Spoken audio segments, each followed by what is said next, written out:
Good news! Paolo Avellino, babalik na sa Star Magic, Kim Pao fans, kilig na kilig. Isang mainit na pasabog sa mundo ng showbiz, Paolo Avellino, opisyal nang babalik sa Star Magic.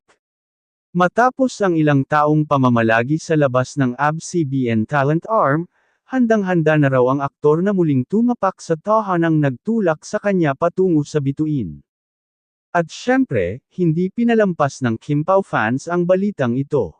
Dahil sa pagbabalik ni Paolo sa Star Magic, mas malaki ang posibilidad na masundan agad ang kilig ng tambalan nila ni Kim Chiu. May mga bulong-bulungan na may bagong teleserye at pelikula na pinag-uusapan para sa dalawa. Paolo, it feels like coming home. Ayon kay Paolo sa isang panayam. Dito ako nagsimula. Andito ang pamilya ko sa industriya.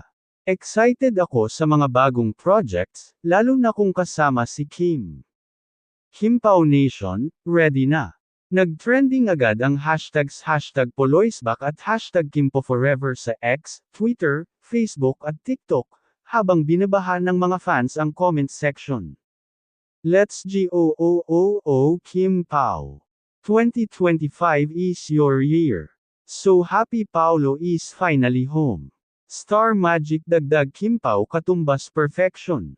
Bagong project please. Kilig overload na kami. What's next? May insider info na inilalapit na sa kanila ang isang major teleserye, at posibleng international fan meet ang isinusulong ng Star Magic bilang comeback treat ni Paolo, at syempre, baka kasama si Kim.